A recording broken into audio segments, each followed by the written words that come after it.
From across the comic book community multiverse, the Comic-Con podcast begins now with your hosts, Justin, aka Nemesis Prime.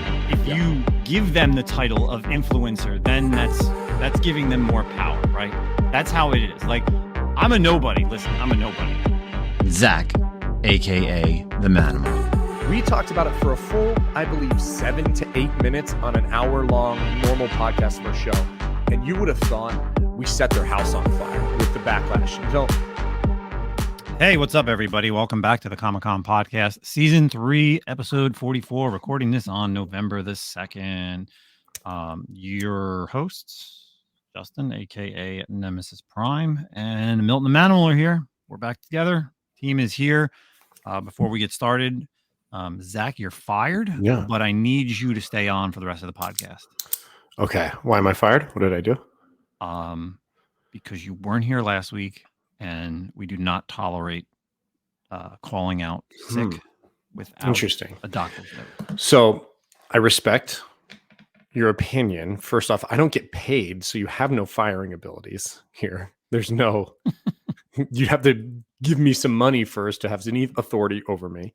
But I did call in, and you were aware that my other job was forcing me to be out of town. And you got two knuckleheads, which were able to assemble into one full human being. Between Kevin and Justin, the two of them make one me. Justin and Jeff. Too many J's, man.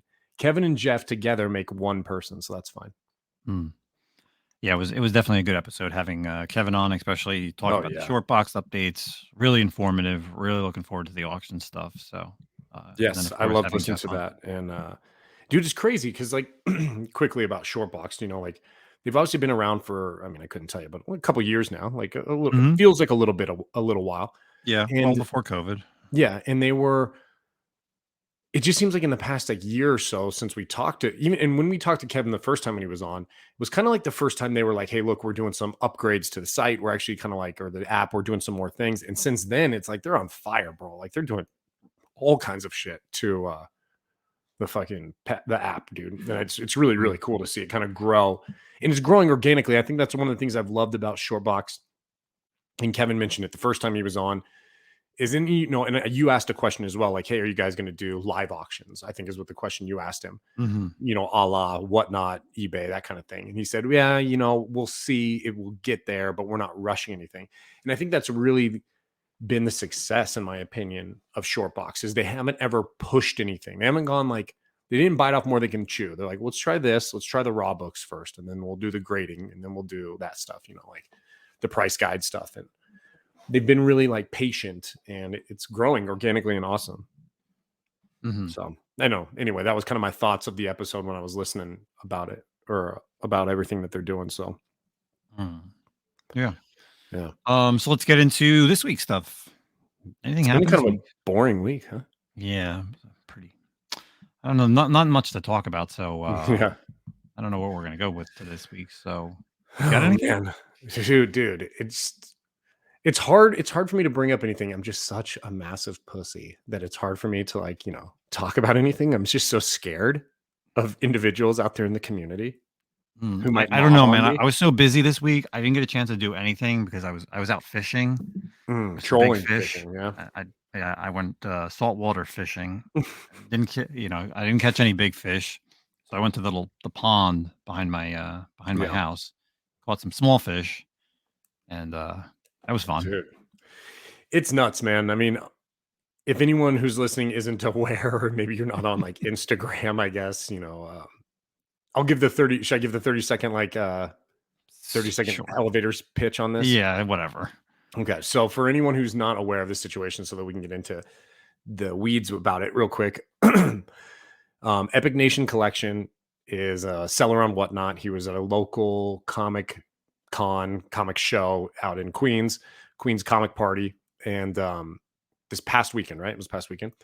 Out of the past weekend, long story short, him and his employee, who actually is his cousin, were at a vendor looking through some books. They purchased some books and then they left. Well, towards the end of the show, or a little bit later in the show, the vendor realized 2 books were missing: an ASM 300, a Strange Tales 169, or maybe it was just Doctor Strange 169. That story, I kind of feel like keeps Yeah, changing a little. Anyway, it doesn't matter. About $1,000 worth of books were missing. So they checked the camera footage and it showed, you can clearly see the ASM and the other book kind of like slid into the pile belonging to Epic Nation and his cousin. And so they contacted him, reached out very quietly, tried to keep it kind of under wraps, reached out like, hey man, looks like the book. I don't know what happened, blah, blah, blah. Long story short, they returned the book. And then it was kind of kept under wraps for the most part, except it then leaked because of other people who saw it occurred. The promoter of the show wasn't trying to kind of create a fuss initially, but then it got out. And we've said it a million times, you know, the one thing about this community is we don't tolerate thieves and we don't tolerate scammers. And it's always been something, even before Whatnot, before Instagram got big, before the YouTube thing was kind of just starting. It's always been one of the really strong facts and pillars of this community is like, that shit just doesn't fly at all. So yeah, that's kind of where we're at with this. And then and then it just blew up, man. I mean, like it went everywhere and we got a hold of it. We pushed the envelope quite a bit with posts. Other people jumped on and were pushing posts as well. Check but out. It's not really pushing. Real quick, it's not pushing. Yeah. It's just letting Correct. people know, right? Putting it out there. Yeah, We're putting it out there because informing. that's basically what, like you said, everybody kind of does. Like when people steal from a comic shop or break into a comic shop or a show, like people are always posting and reposting. Hey, if you went to the show, does this guy look familiar? Or person, girl, guy, whatever. And if it's slabs, people post like the serial numbers. Like you keep an eye out for these serial numbers on these slabs they were stolen from a show or a shop or whatever. So it's always been a thing. Yeah.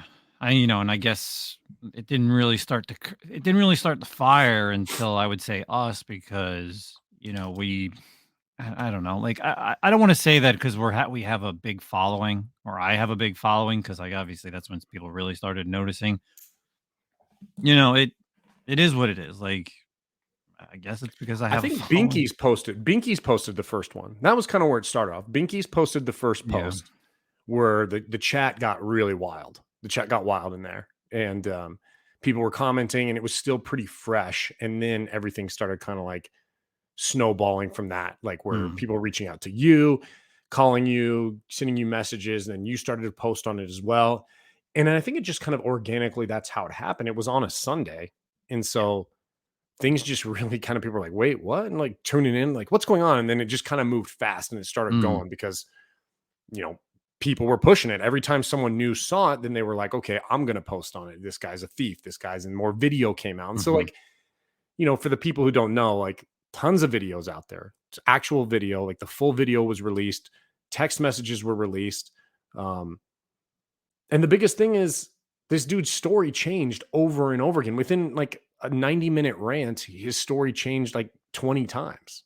So it's just really, really crazy. Yeah. I wish I would have kept on the share, on his Instagram live, and he kept calling me, God knows every name and under the sun, and heard my name several times. And, he's like, oh, jump on here. He never sent me any invites. So why would you're not sending me an invite to jump on your show. Why would I jump on your show?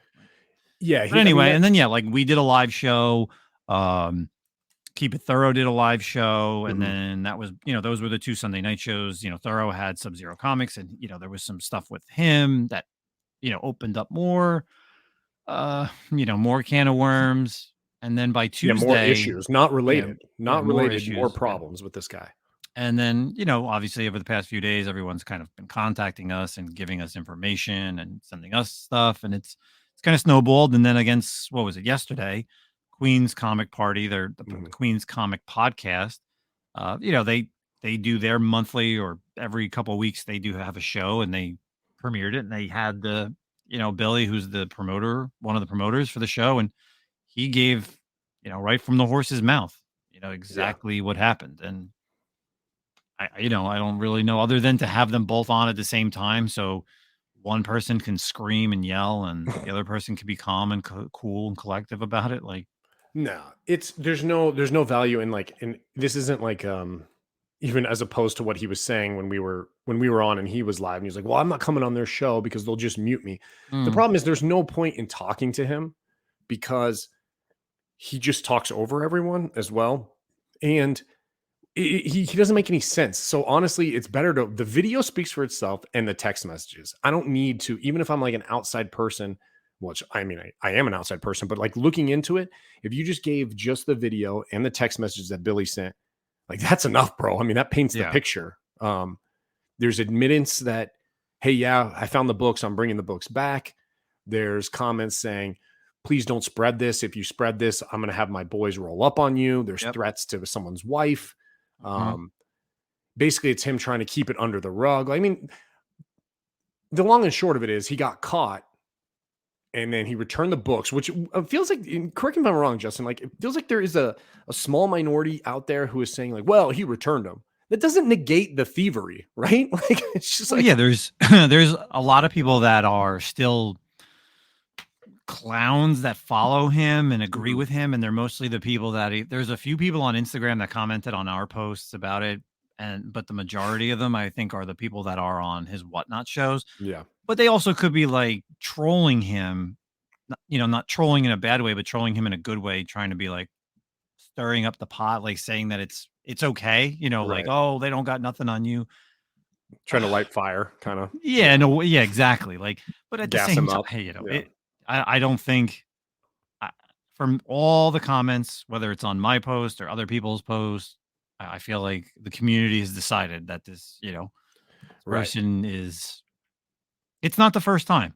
Again, it's the first time you've been caught. It's definitely not the first time that you stole. And And then for someone who said previously, earlier this year, when he had the whole beef with Nick GQ, that he made over $1 million on Whatnot last year, for you to say that. And then even for him, I think in his second live video where he was just like, I bought books from everyone. I spent $5,000. Yeah, but that's just because you spent $5,000 at a show, you stole over $1,000 at a show as well. Right. So that doesn't outweigh, the good to the bad. Oh, I spent $5,000, but I stole 1,000. And it's funny. I get it that it wasn't directly him, but indirectly it is him because he's his worker. Well, I'm sure as shit it's a two-man job. There's no way that's the question. See the video. Yeah. That's the question, because it very much looks like he's distracting the guy while the guy slides the book in the stack. But it's good and it's unfortunate. And I think me and you talked about this offline. It sucks because this happened, and then now you're hearing people story. Like Sub-Zero is telling his story. We've heard Nerdy Girl Comics mention in her post, which we'll talk about, I'm sure, in a little bit here. She mentions as well issues she's had with him as well. Comic Dunes has been reached out to by other people saying they've also had problems with him and they kind of want to stay off because they don't want to be caught up in the mix. And it's kind of like, it kind of bugs me because, like, for example, and I'm not trying to throw by no means Sub-Zero Comics under the bus, mainly just using this because I know the time frame of his situation. His is like a year or two old, right? Like he's been having this problem for like a year or two. Yeah. So to me, I'm kind of like, well, damn, man, like if you put that shit out there, that would prevent maybe someone else from doing business with this guy in that 2-year frame and also getting swindled or hustled or screwed over. But like everyone just kind of keeps their shit like into the, like, oh, well, I don't want to put my business out there. I don't want to like blast them. Bro, if it's bad business, it's bad business. And you need to put it out there. You owe the community that, or you owe your, because I guess you and I aren't vendors like that, but you owe your like compadres in the vendor realm. Like, dude, don't do business with this guy. So a lot of it too was a lot of people don't want to speak up because they're afraid of the fear of getting canceled and I did it on my post more the Pepperidge Farm thing. It's like you're a fear of getting canceled or you're afraid to be on like the wrong side of this for fear of the outcome, maybe, and the outcome may be wrong, right? But you need to take a side. One, you need to take a side and you should speak up if there's other like allegations out there. Like we know someone that's close to both of us who they had an issue at Terrificon, but they don't have any proof because there's no cameras and they kind of don't want to speak up. But yeah, there are those people out there, and this has been like an ongoing issue. There was some issue at Buffalo that same thing. And I'm sure there's other times where books have gone missing where these two guys have been. So yeah. And it's not just the thievery. It's also like, they have books that they're not sending, or someone will have a file for, that was just something else someone posted today as well, where like someone had commissioned an exclusive or whatever, and then that file was sold or given to Epic, who then put his logo on it and sold it himself. And then the other stories are coming out that like he'll do exclusives with someone and they'll like, he'll partner up with person X, doesn't matter who. Mm-hmm. And they'll all decide, hey, we're going to release the book on November 1st. And he drops it 2 weeks first to get a jump on them so that he can sell his copies. So, I mean, like, in a way, it irritates me, and I don't feel bad. Like, I don't feel bad for some of these vendor people or the exclusive people, because I'm kind of like, you created this monster in a way. Like, you did. And by not, like, pee-pee checking him, fucking slapping him down, you're the reason why this is, like, prevailing. Not the thievery. Of course, that's no one's fault but his. But I don't know, man. Like, you leave these monsters to come unchecked in our community, and they grow and they become a quote unquote, like he said, a big fish. And that's what he thinks he is. He thinks he's untouchable. And I think he's about ready to get touched. Like, I think he's realizing he's not as untouchable as he wants. But yeah, we've already people have sent me screenshots of he was supposed to do, and I'm not going to name names, but he was supposed to do an exclusive with a vendor, and the photo was edited, and it's not edited where, someone can copy and paste it out, but he was supposed to do an exclusive with someone, and the photo has since been updated and removed his name from the listing. So he's no longer in collaborations with this retailer or whatever to do this variant. And I'm sure it's going to continue to trickle down to other partners. Like, so it's going to be a little bit harder for him to go in with 1 or 2 or 3 other retailers to do an exclusive. So now he may have to struggle back to the Do You Poos and the Pharaoh's Lounge books, because those are easily done, small print runs that someone like he can probably handle. Yeah. It's unfortunate. And look, I mean, I've never been, obviously Justin sells on Whatnot a lot. And I've never hidden my disdain for Whatnot as not as an app, but as like an organization and how it's run. And I will I don't want to say defend them, but I understand that it's not their, I don't want to say problem. It's not it isn't their problem. None of this stuff happened on their app, and none of this was connected to them. But where it does kind of like, where I find it to be a gray area is you've now seen that he's stealing from the community. He's involved in this, and he is selling books on his app. Queen's and the Queen's Comic Party, their YouTube or their podcast, they even mentioned that they saw some of the books that were sold to him at that show were run in like his past Whatnot show this past night. So, it stands to reason. Like, look, dude, if you're stealing, there's no way I believe that you got caught your first and only time stealing. So how can you say without any certainty that some books that he is selling are not stolen property? I get it why Whatnot wouldn't get rid of them because of terms and, legal issues and stuff. But I don't know, man, like a suspension at least. I don't get it. I don't really understand where they're at with this. And it's a bad look in my opinion. So I don't know.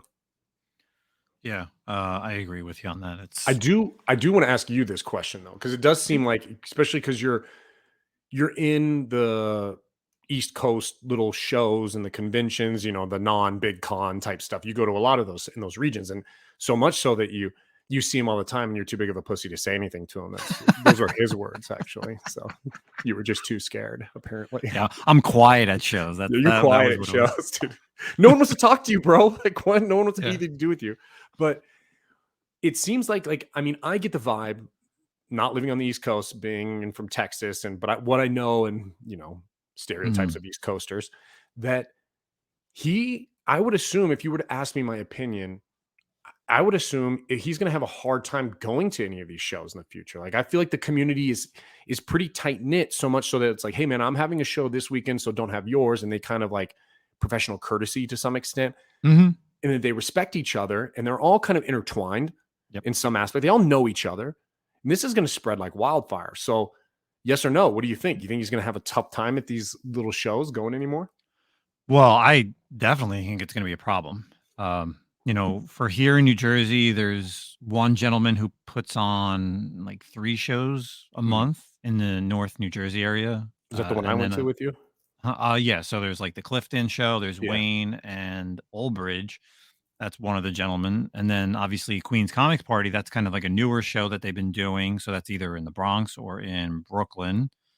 And then Wolf's Den Comics Chase, like he put on the BX show in the Bronx. And yeah, it's gonna, it's really gonna be interesting to see, are they gonna allow this guy to come in at all, knowing who he is, or are they just gonna realistically like monitor him? Or are we just gonna see Epic? Or the moment you see him and his like quote unquote ex coworker, like what's gonna happen? Are we ever gonna see this guy again? But yeah, I think, and that's the difference between, like you said, like there's the difference between this the way New York, New Jersey is all set up, right? We're small states, right? The New Jersey, New Jersey, and then the island of Manhattan is like blend together. We all blend together. Like Right. the size of that compared to like your state is like few and far. And that's what I always think, that why we always have a lot of drama here on the East Coast is because we are small, right? You're all stepping on each other and exactly. Yes. And I said this to the guys at Queen's Comics, like the only reason why I wasn't at their show on Saturday was because I was at Super Jersey Expo on Saturday in Homedale. And that wasn't because, and that's not, unfortunately, not on stepping on toes, but you have two shows on a Saturday. Obviously the Super Jersey Expo was something that was planned like last year, like they had that date in place. Right. And the Bronx show, Queen's Comic Party, obviously they probably can only get certain times where they can have, their thing at. So, it just happened that both of them fell on the same day. I like going out to the Brooklyn show because of the fact that I get to see different vendors. I get to see different people in the community because there's a lot of people in New York that don't drive, that don't come out here to New Jersey. So realistically, the only time I do see them is if I see them at New York Comic Con. So that's what I like about that show. And to be honest, even going to Super Jersey, like I spent no money. That's not to say that I didn't spend money, but I bought no books for myself because the majority of the vendors were at New York.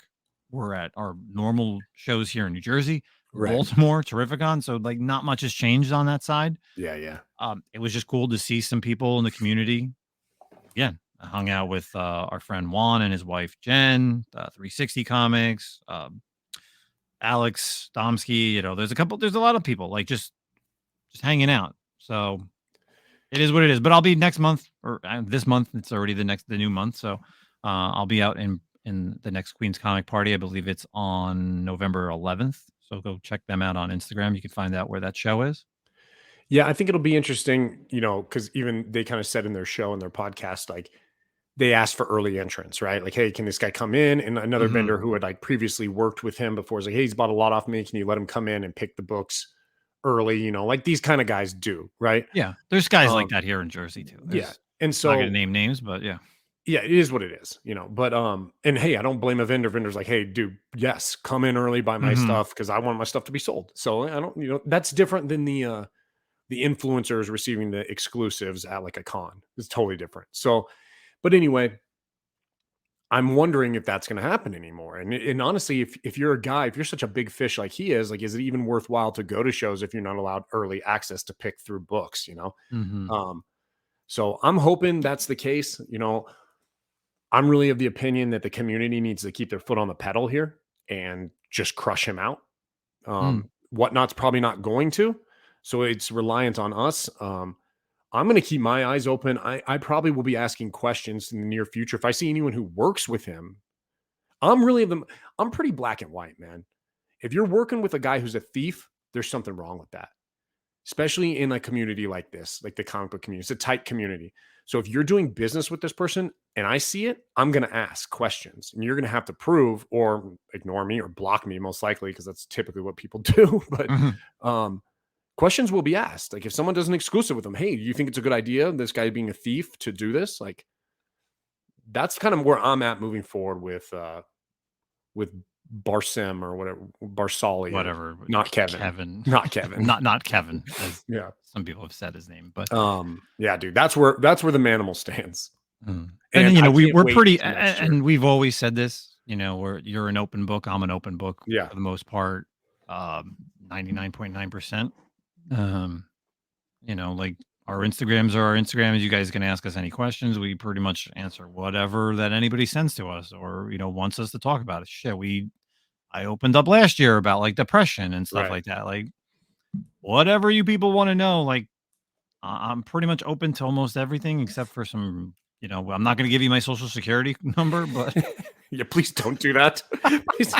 please don't make me clean up that mess. yeah, seriously, like, but whatever, man. Like that's why we always love, Zach and I are pretty open. Like have I burned bridges? Have I burned opportunities that Zach and I could probably have if we didn't say what we truly think, right? Yeah. But we are who we are, like, and I feel Yeah. like that's the best thing is like our listeners are our listeners. They Right. listen to us for that reason. I'm sure, like, come on, this episode is going to be one of those episodes that is just going to be going to And I get a had lot that- more views than normal because people want to know. I had that What's our update? conversation with someone today, because one of the things Epic was saying about us, obviously, is like, oh, they're after it for clout. They want to be, they're clout chasers. They want clout. Look, man, I know that most of you that have been listening to us, Justin and I probably either personally or have been listening to us for many years now, whether it's on YouTube or here on the podcast. Justin and I don't make any money off this. This is for complete fun. We both have real jobs. We both do this for fun. There's no clout chasing here. And like, I mean, even so, like you said, like, have we ruined opportunities of people to work with us? Maybe. But like, honestly, if that's the case, I'm not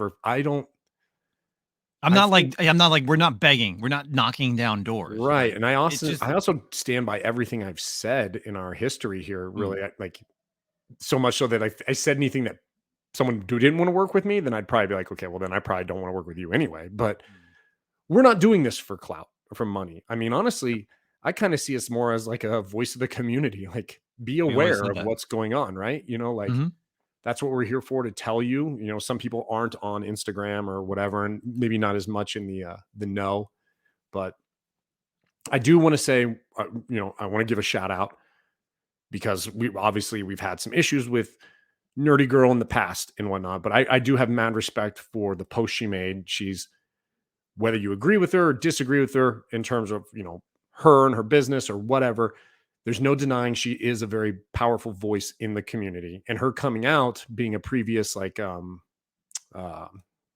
worker, like she's worked with him with Epic previously.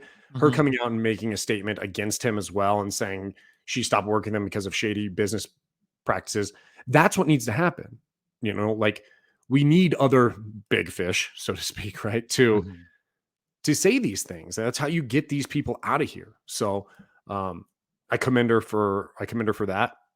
And then there's other people like disgruntled Theodore who's out here like not saying shit. And in his chat, again, that's what it is. You're gonna get the people that aren't gonna that are not gonna say stuff. You're gonna get the people that are gonna say stuff. And it is what it is, or the people that just don't care, and then this will just fizzle out. But right, I feel like for the next week, 2 weeks, 3 weeks, I think people need to just remember this and be aware. Yeah. Yeah, you can go to any con, but someone's going to remind them that, hey, watch out for this guy. Right. Or whoever at this time that he comes into a show with or working with or whatever. So, yep. Whatever. So that's that. That's our, it was a fun Sunday, though. It was a fun Sunday.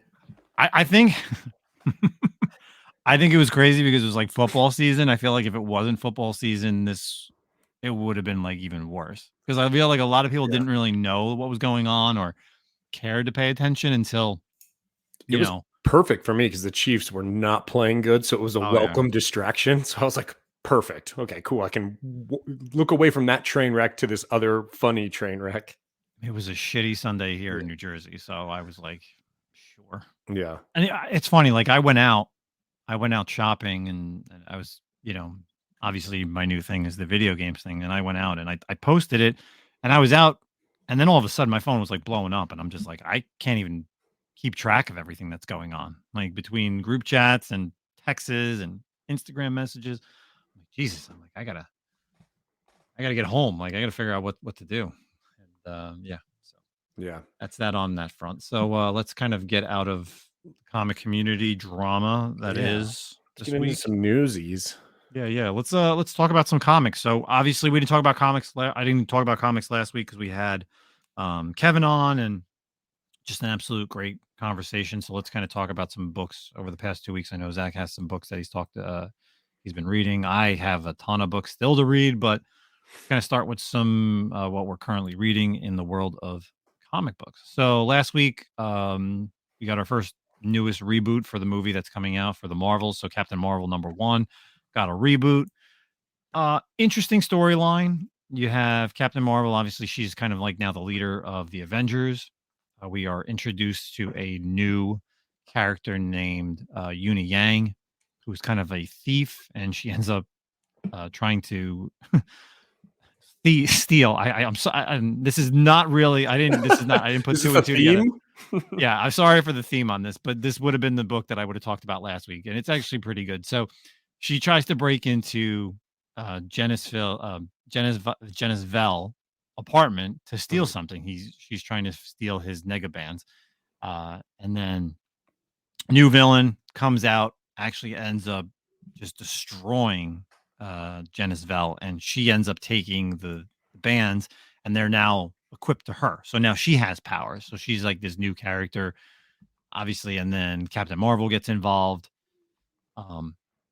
And they end up in the negative zone, which is like crazy. So interesting stuff. I like this first issue. Would I continue it? I don't know, but it's typical Marvel. Let's start. Let's reboot the series just before the movie comes out, right?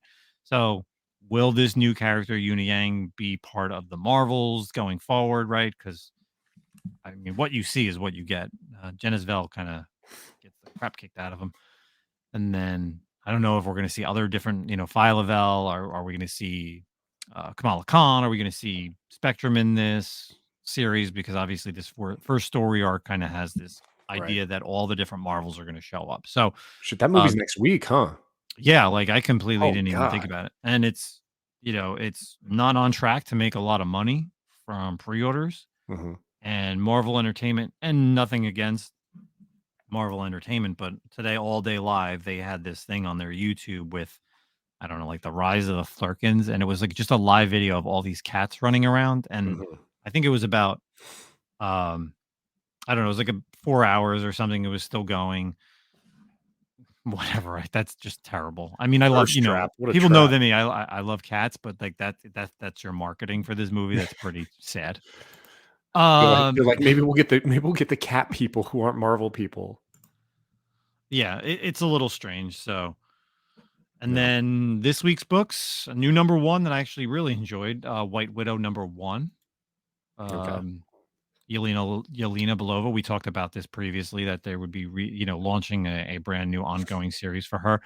And it's interesting, as I'm reading this, I literally see Florence Pugh, like the way she talks. Yeah. Like her mannerisms and everything. Like I see that as I'm reading this first issue. So it kind of starts off with her trying to kill somebody. Cap kind of jumps in. Captain America actually comes. And then it kind of skips ahead sometime later where she's actually just trying to be like a normal person in suburbia. And of course, she's trying to find herself, who she is. But it's Yelena Belova. She gets bored because she doesn't know anything other than being an assassin, right? And now something happens in this little small town and she's kind of happy, right? That's things are kind of changing because she was getting bored. So interesting first issue. I kind of like the whole idea with her because again, we haven't really had a full White Widow series, right? And that's the idea, is like you're getting more people to know who this character is because she will be coming back at some point into the MCU with Thunderbolts and possibly something else. So and then last but not least, my pick of the week, and I've talked about this series before, is Tear Us Apart from Dark Horse, issue #3. Obviously, you got these two kids, a girl and a boy. Don't want to give too much away. They're in this cult. They finally escape. This issue finally has them seeing what normal life is about, right? So you have them going to this mall, and you find out that they are not the first ones to ever escape from the clutches of this cult. And by the end of the issue, you have the main guy, I don't know, the cult leader, I guess, is going to bring war to this small town where they found out where they are. So and thoroughly enjoying this series. So I don't know how far it's going to go. It's not slated as a limited series. It's not slated as a mini series. So I definitely think Dark Horse has a nice little series going with Tear Us Apart. So that's Cool. my couple books. There's obviously so much more that I could talk about, but Zach, what about you? Man, I got a couple goodies. Some honorable mentions. So obviously we have the Fall of X going on, right? With the X-Men kind of going across all the titles. And there's some mini series, and of course, like everything, some are good, some are lackluster or whatever. But the really strong one has been the ongoing X-Men book. Issue 28 came out, and like just a quick like cross through real quick. Obviously, Shadowcat is like super deadly right now. Firestar's behind enemy lines as like a undercover traitor to the mutants. A few people know she's not, but she's kind of working against Orkies back like undercover. This issue is really cool where she like frees Juggernaut, and then there's some wild stuff going on with Cyclops as well. So this issue was action packed, and I loved every second of it. Other honorable mention was the Ultimate Universe #1. Obviously, we got Jonathan Hickman kind of rebooting the Ultimate Universe. Kind of maybe reboot's not even the same word because it's a different universe. So it's his take on a new Ultimate Universe. Obviously, this is coming off of Ultimate Invasion, and now we've got Ultimate Universe #1. We see like the Thor first appearance of this universe. We get a little bit more of the dynamic between Tony and this Doctor Doom kind of character.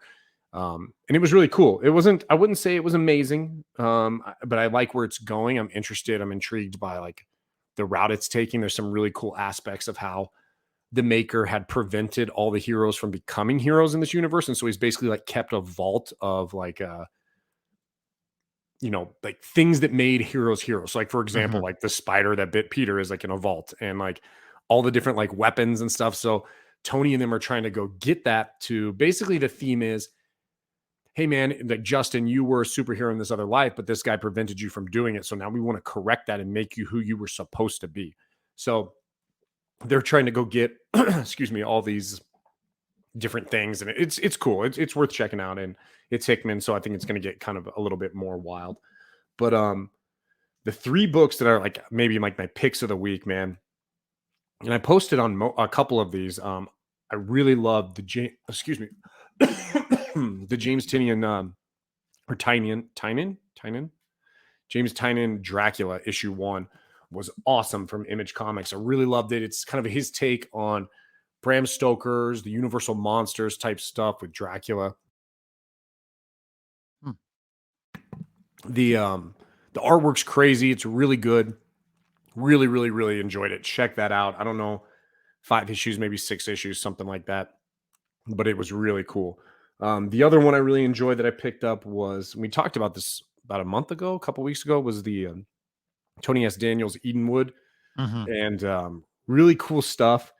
It's, sometimes it's a little daunting, right? Like in that first issue, in like a new world, and you're trying to like learn everything. And Totally. You know what I mean? That first issue, you're always kind of like, you're like, man, I really want to like this, but like, what the hell are they talking about? And you're not going to know what they're talking about till like 4 issues later. And then you probably got to come back and read it again. But it's really cool stuff.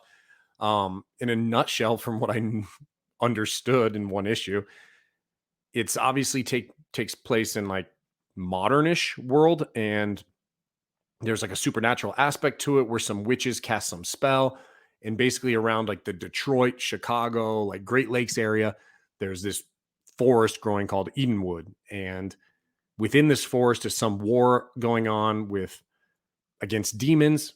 There's also some like time displacement issues in Edenwood. Like once you go in there, time works differently, and the wood keeps growing as well. So it's kind of like a post-apocalyptic world, but takes place kind of in like modern, locale, so to speak. But it's really cool. It was kind of gory, and I'm interested to see where it goes. I really enjoyed it. But my absolute #1 pick of the week was my exclusive, I guess, that I got out of NYCC from Charles Soule, which was The Shrouded College Newton. It was a 1-shot that came out. It's kind of dealing with some of the origins of the Shrouded College world, tied to, those of you who aren't familiar, to Hell to Pay series, as well as the upcoming Bloody Dozen. I love everything about that universe. I'm really excited about it. And if you don't know too much about it, you should check it out. They're planning on doing like kind of like 6 different titles, and each one kind of dealing with a different aspect of this shrouded college. And then it's all going to kind of tie in. We had Hell to Pay, which was one, I think 6 issues was the first part. We got the Bloody Dozen coming out, I believe, next month in December. And that's going to be like vampires in space or some crazy shit like that. But it's a lot of fun.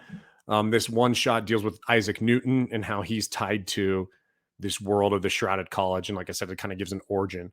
I really loved it. I was really looking forward to it. I could be in that phase, and I'm sure you kind of were in this phase as well with like Ahsoka, right? Where like you're gonna like it no matter what, right? You came like I kind of knew coming in it could have been garbage, and I was gonna be like, oh, I love this. You know what I mean? Like I just love it so much. I'm gonna make sure I love it. But it was good. I enjoyed it, and if you can get a copy, go for it. I know they were limited to 500, and it was a really cool copy. I got that.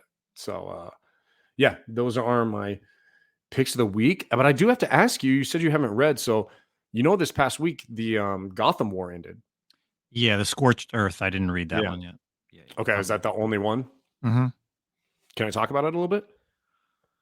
Yeah, go ahead. It's fine. Just ruin it. No, it's fine. No, I won't ruin anything. But I will kind of feel like, I don't know. I didn't realize this was the last issue, and I was like, wait, shit, this is over now. Like, I didn't feel like this little like storyline much happened in it.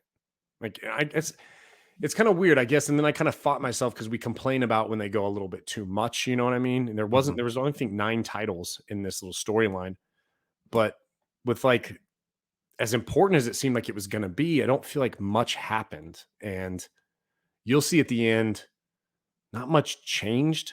I don't know. Status quo Batman is going to be a little interesting moving forward, but I don't know. You'll have to tell me what you think about it. I was kind of like, it wasn't bad. It wasn't great. It very much was like just kind of another storyline to me. Well, yeah, I get what you're saying. Like, I know the whole, obviously we talked about it, the whole thing what happened with Jason is, I feel like that's going to kind of have a ramification. I don't know. I know that they tried to like build up the villains, but when you only have, I mean, like you said it earlier, when things get too many titles or too many tie-ins, you did what? I think it was like 2 issues of Batman, 2 issues of Catwoman. You had like an Alpha and Omega. You had the and Batman, Catwoman. We had the Gotham War, and then you had the Catwoman Red Hood 1 and 2, and then you had this. So it was done in a quick way. Maybe that's the way they wanted to do it, but I'll. And then you had like Vandal Savage jump in there as well. So we'll see. I guess once I read it, I'll have to see where the status quo goes after this. So it could be interesting, and it looks like, honestly, without giving anything away, I'll make sure I don't give it away. I do like this arc that we've had with Zdarsky's Batman, right? Like the Zur, kind of the missing hand, Batman kind of like ostracizing the family, the shit he does to Red Hood as well. It is definitely moving that arc of Batman. So I guess I will say, if anything, that's what it really goes towards, is really that arc of Batman. But like the other characters, I don't know, didn't really do much for them. You'll see. All right. But it was good. Wasn't bad. Cool. Yeah, I got a lot of stuff still to read. The Edenwood I still didn't read. Yeah. Obviously that. There's some Star Wars titles. It's been a busy week. It was obviously my birthday week. So birthday. Happy birthday. Birthday. Belated. Yeah, thank you. So yeah, I mean, I had that and dinners and Halloween, and we were so busy here at the house with trick or treaters, so it was rough. And when things all drop on that, like when Tuesday, Wednesday, when all these books are coming out, like I barely got to the shop to do everything, and so wait, you said the word, and so I got to ask you because it's now on my mind. What is your take currently on the Dark Droid storyline right now, the crossover in Star Wars? The Star Wars one is terrible. The Lando stuff? Because you hate Lando, bro. Because you were just talking about, I listened to the episode and it was so funny because I was like listening to it like That's over what this made me past hate him week. more. And then this recent, I mean, all the issues have been Lando centric, but this last one, I'm like, oh, dude, Justin's gonna hate this shit, bro. Lando and Lobot, bro. Well, because that's what, like when Ghostface asked that question last Mhm. week, you got to think about it like it's not just the movies, the shows. Like you also have to look at it as in the comics as well. And he's just Boring. terrible. Like Yeah, he's he just doesn't do anything. He's a yeah, one-trick pony character. yeah. So he's very boring in the comics, and having him as like the main story in these current Star Wars Yeah. Dark Droids is terrible. The D Squad 2 came out. I know I have to read Yeah. that. Afra as well. That one I didn't read. The Vader stuff is good because the Vader stuff is always good. Yeah. But yeah, and then the Bounty Hunters, I just found out that Bounty Hunters is actually done with issue 42 or 41 coming in. Awesome. Is it Yeah. really awesome? Yeah. January or February, I believe, is the last issue. So I'm gonna give my 2 cents on the Lando situation real quick. The only thing that really makes Lando like an interesting character is so when you meet him in like Empire Strikes Back, right? He's this roguish scoundrel guy, right? And he's like Mhm. kind of in the gray area, but then he switches over and he inevitably becomes the good guy, right? And that's the really only interesting thing about him. And that's what's kind of tricky about this Star Wars ongoing because we're in the middle of Empire Strikes Back and Return of the Jedi. And so you're basically like, we still just have to have that Lando, right? Like the scoundrel Lando who hasn't actually turned that corner yet. And so you're getting like what 40 issues of Lando where you're just like, God damn, because there's no Han. So Lando's like really been the main character. It's like more so than Luke, I feel like, in this run.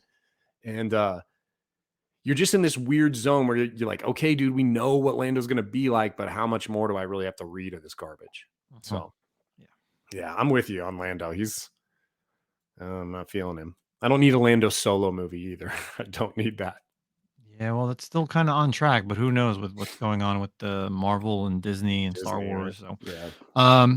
let's kind of get out of the reading of comics and just talk about one quick article. And I'm glad Zach brought up the Secret Invasion. So, this was just dropped the other day on the 27th over at Marvel and Gizmodo. So, Marvel's new Ultimate Spider-Man is married with kids. So Hickman and Chichetto's Ultimate Spider-Man reboot, and we kind of briefly talked about this. We didn't know too much, but the reboot will give fans what they delivered. Mary Jane Watson and Peter Parker happily married with 2 kids. So Marvel's latest take on its Ultimate line of comics is acting as a major reboot rather than the continuation of the 1610 universe that died and lived again after Secret Wars. That means a certain number of opportunities to reset the ultimate heroes, and in Peter Parker's case, give him a chance at something his 616 self has often had taken away from him. Last night, Marvel Comics revealed that Peter Parker's fans will meet in a former X-Men architect.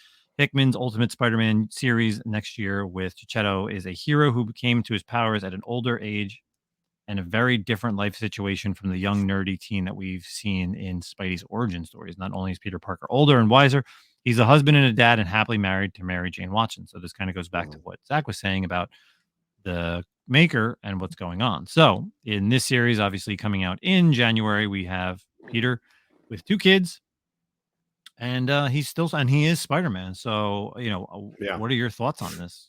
Well, Knowing so that kind of the reboot of the Ultimate right. Universe. So I kind of got to talk about something that might be a bit of a spoiler to kind of explain why this makes sense. So in this Ultimate Universe issue 1, at the end of the issue, something happens in New York and a bunch of people like die, like an event happens, like an attack, right? And so you get a couple panels where the news person is like talking about what's occurring, and at the bottom they're saying, hey, there's like 1,000 people or 6,000 people missing, and here's the ticker at the bottom of their names, and they're coming across. And the names that you are seeing coming across are, you see Benjamin Parker, you see May Parker, you see Norman Osborn, you see Norman Osborn's wife's name, which I can't remember right now. So it makes sense. Like if he came to his powers later and you've taken out these like characters that were so big in like his formative years and like what we know of Spider-Man, like the May and the Ben and the Norman, if they're missing from his life at an earlier age, okay, it stands to reason, makes sense why maybe he is the way he is now. Like he was able to have a family without Norman Osborn breathing down his neck, that kind of stuff. So it's very interesting if you take these key characters out of his story, what will his life be like? So I'm into it. I'm interested in it. I like that they picked the right titles. Obviously the Ultimate Universe. Then they got the Spider-Man. They're doing a Black Panther, which is something a little different that they didn't really do the first time. And then they're doing the X-Men, but oh god, it's Peach Revolta. And they have like a preview in the last pages, and I was like, oh god, oh, I'm gonna have to read this. It's so bad, dude. It looks so bad. But I don't know. What are your thoughts? I'm excited for it. It's a different Yeah. take. Having read, Ultimate Spider-Man and a lot of the Spider-Man throughout the 90s and 2000s. And yeah, he's almost had that. And then what was it? One Bad Day or One Bad Day, yeah. One Bad Day was the storyline. Like everything kind of changes. We've seen different versions of it in whatever, like Secret Wars and what was it? Amazing Spider-Man. Was it Renew Your Vows was a series that I read as well that, had Peter with a daughter, and there's a lot of changes, obviously. So yeah, I'm interested to check it out, especially Yeah. with Hickman writing it. Yeah. Can't see it being bad as long as, and same thing we always say with Hickman, as long as it's not a lot of Pros. Yeah, there's a lot of like no real art and it's just dialogue for pages.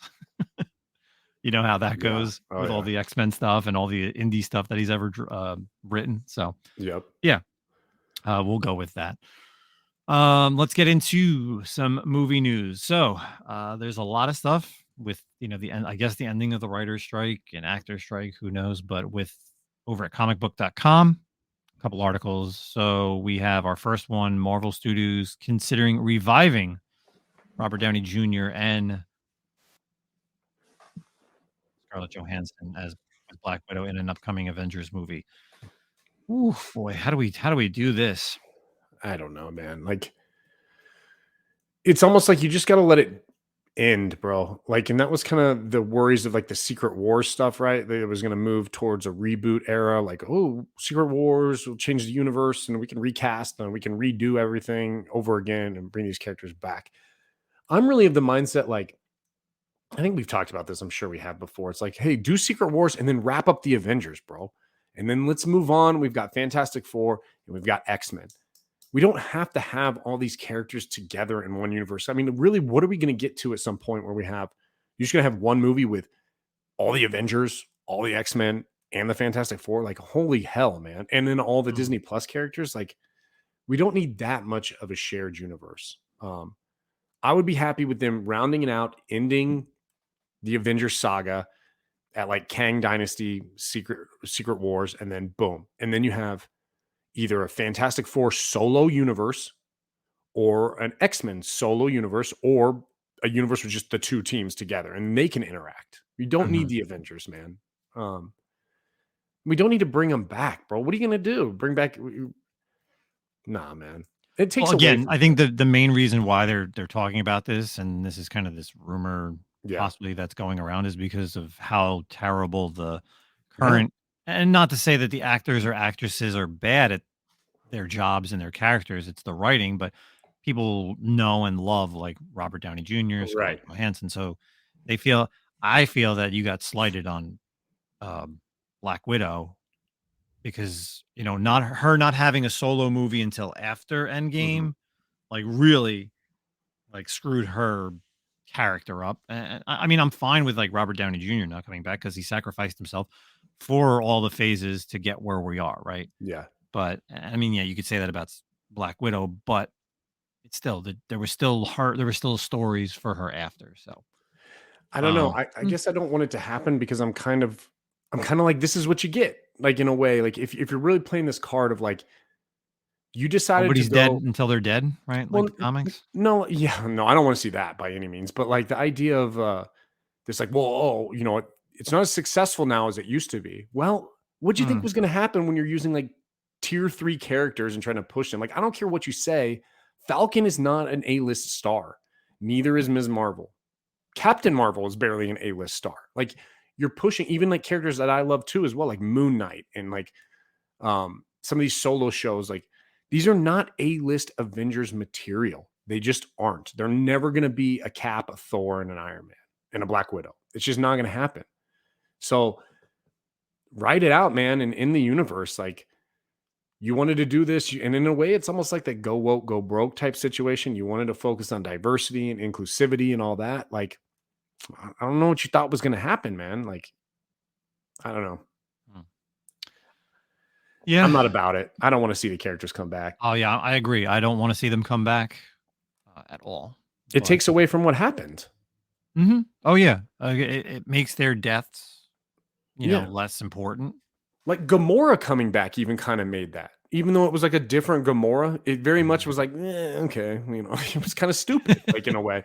It was the only thing that was saved that was that James Gunn's awesome, and he stuck to that Gamora was like so different than the previous Gamora. Like it would have been really bad if Gamora and Star-Lord hooked up in Guardians of the Galaxy 3, in my opinion. Like it was good that they were just like, we're not on that same path. I agree on that. But anyway. All right. So let's keep it with the Marvel movie news. Comicbook.com's got this one as well. Marvel reportedly looking at replacing Jonathan Majors Kang with another villain like Doctor Doom after the arrest. So this one was just posted the other day. Doctor Doom almost replaced Kang as the central villain in the MCU. So of course, with the Marvel Studios possibly replacing Kang to get at Doctor Doom, with the allegations that Jonathan Majors is going to be going back to court. We've already seen Kang in Ant-Man and the Wasp. We've seen him as He Who Remains in Loki season 1. We have him as Victor Timely in Loki season 2. Variety released an eye-opening feature on the current state of Marvel, which included decisions on reshoots for the Marvels and bringing back the original Marvel cast, which we just talked about. The article mentioned how Marvel's Brain Trust met in September for an annual retreat. Reportedly, the most pressing topic at the retreat was Jonathan Majors' arrest and trial and how that could affect the MCU. One of the backup plans, reportedly, Burch, was moving away from Kang to focus on Doctor Doom instead. Now, with that being said, we have, and this obviously can change, we have the names of the upcoming movies, Avengers, Kang Dynasty, and then whatever Secret Wars is. But, could we see a huge major shift from getting away from Kang after this movie, or maybe doing Kang Dynasty and him almost falling back into not the main villain, and then by Secret Wars it's going to be, because do we know that Secret Wars is going to be Kang as well, or is Kang's Dynasty the culmination of all the different variants of Kang? Well, in the comics, the 2015 Secret Wars was Doom. It wasn't Kang. So, I mean, it would track with the story. I don't know, man. Like, honestly, it kind of seems like to me, you don't want to see them rush Doom, right? I mean, that's been like a big concern because he's like the last big bad guy. He really is the last big bad guy in the Marvel universe that hasn't been shown yet. I mean, you could say Magneto with the MCU, but we've seen him so many times in the X-Men. Doom is really the last big bad guy, and I don't want to see them rush that. And it does feel weird to have Doom show up without a Fantastic Four, which might be good to have them separated at first, but it worries me to hear like, hey man, let's pivot and just put in Doom. So that concerns me that your storylines are so interchangeable that you could just do Kang and move Kang and put Doom in. Like that worries me. Like, well, how strong was your story? Probably not that strong, which has been the problem with all your movies. They haven't been strong stories. You are just going for these popcorn movies and like, here's a little bit of humor and here's a little bit of, violence, and then nothing happens and then that guy dies. Like that worries me, bro. I don't want to see them do that. Yeah, I agree with you, because for the most part, I'm pretty sure we're not going to move any storyline with the Marvels, right? Like that's going to be, we kind of know what we're getting into with the Marvels. It's going to be the girls teaming up to fight the next like Ronin type of character. What's after that? Like Deadpool? I But mean, that's not really like a part of the Marvel universe. kind of is. I don't know. And I keep seeing these articles that Secret Wars, the main characters are going to be Hugh Jackman and Tobey Maguire. And that could be speculation as well. But I don't know. And that was also one of the specs on Secret Wars as well, is it's going to also close out these legacy characters, which in a way is kind of cool. Like, let's move past that. Like, at some point, like I get sick and tired of hearing people bring back that guy, bring back this character, because the community is itself, it's like worst enemy sometimes, right? Where like you want too much and you're sacrificing story. So when you're like, oh, bring in that guy, bring in this character, bring in that character, bro, like you're bringing in all these characters and they're not getting good stories out of this because they're just placating to the masses and it's hurting it in the long run. So Yeah, I guess the next movie would have been, and this is not coming out in July, would have been the next movie would have been Captain America. That's not coming out in July of next year. Oh, New World Order or whatever. Yeah, and then Thunderbolts was another movie. Yeah. But like, is that because the strike? Everything's pushed back. I'm sure. Yeah, this was like an old article I just Yeah. briefly brought up. This was like, damn. So is there anything on like the docket September. after? I don't even know. Like, so you have the Marvels, which is still staying on. Echo, which kind of got pushed to January. Deadpool, Captain America. You got Agatha is now fall. I mean, it says Thunderbolts is, and again, Thunderbolts is also next year, the end. So those are your movies / shows. But like in reality, again, Marvels is not going to move the Kang needle. Captain America is definitely not going to move the Kang needle. Thunderbolts, I don't think any of these movies. Deadpool's not going to move the Kang needle. Yeah, that's not going to either. They're all just going to be their own movies. And and that's what it is like you have movies, you have characters that have been like more, I guess, A and B list characters to come out and that are not in the MCU yet. Like Blade was one. Yeah, pushed back. The list I'm looking at, Blade pushed back to February 2025. Yeah, that one as well. But again, like just the fact that, like you said earlier, is like nobody cares about the Marvels or Kamala Khan or Kate Bishop or Echo or any of these characters. Like there's so many characters in the Marvel universe that has still never been introduced, like Ghost Rider and realistically like Daredevil. And I mean, who else is? There's still big names out there, but we went more with a younger group after Avengers Endgame to like bring in, I guess, the younger crowd, or I don't know. Like, are all those characters leaning towards something? Because again, we've heard rumors that Wonder Man is done. Like that's not going to happen. We've heard rumors that Vision's not going to do the next Vision Quest. Shang-Chi, his next movie is nowhere near announced. Yeah, it's untitled Shang-Chi. So I don't know. Yeah, you're right. I mean, like when they moved into this the multiverse saga, right? And it was like, hey, we're going to try to go younger and stuff. Like I get it, but they could have split the need or like split it down the line a little bit because you did have big characters. Like I know the rights and stuff, obviously. So like the biggest character would have been Daredevil, right? They should have moved Daredevil to some kind of a feature film. I feel like that would have been a character already established. You could have moved him to a feature film and done something really awesome because he has a massive fan base. And you said it as well. Ghost Rider is another character that has a massive fan base. You can't tell me that you're sitting there and you're like, well, let's think about this. How about Moon Knight and Ms. Marvel over Ghost Rider? Like, there's no way, bro. There's no way. And I like Moon Knight. I don't like Ms. Marvel, but I don't, you're not going to be like, hey, there's a lot more Moon Knight fans than there are Ghost Rider fans. Like, I don't understand. And even Eternals, what was that about? I don't know, man. Like, I don't know what the thoughts are here, and now they've kind of moved on because you kind of like pigeonhole yourself, right? Like now you're like, well, this is our roadmap of what we're going to do. We can't introduce Ghost Rider now. He doesn't fit this multiverse situation. Like, so he can't come in. I don't know, dude. It's rough. We might look back and kind of be like, yeah, the Marvel universe, the MCU ended after Endgame or Far From Home. I think you might be where you say that. Except I still love No Way Home. That's not true. I love Spider-Man No Way Home. I think that trilogy is still intact. But and that's another thing, like the whole Sony universe, the Spelunky universe, like that could be its own thing.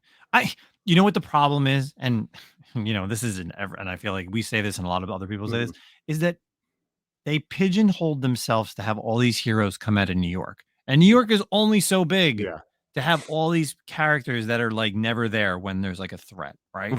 Right. Like at least like DC, like they created all these different cities, made up cities, and they're kind of far away in the world. So in the United States. So yeah, you like Flash or Superman aren't in the same city at the same time.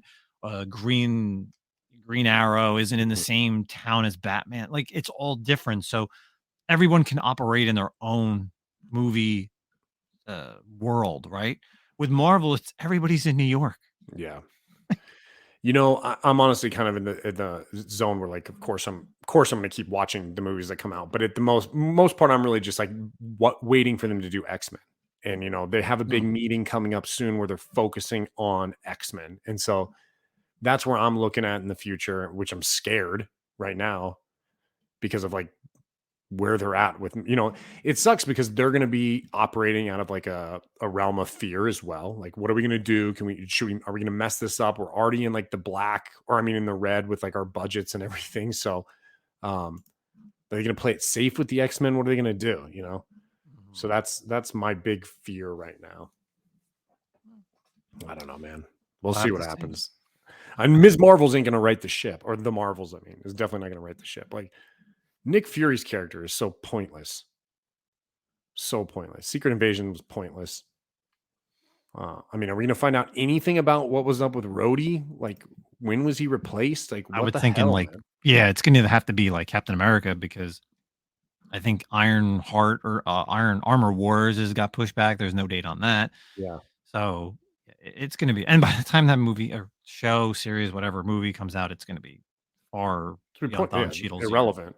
Yeah. No one's going to care anymore. So, Yeah. and then that may get canceled, to be honest, just Right. to set up the Ironheart series. So whatever. Which Ironheart is off the list as well. That's off the list as well. Yeah. Because it hasn't even started filming or anything. So I think less is more. They need to just cut a lot of these titles and go more on the mainstream.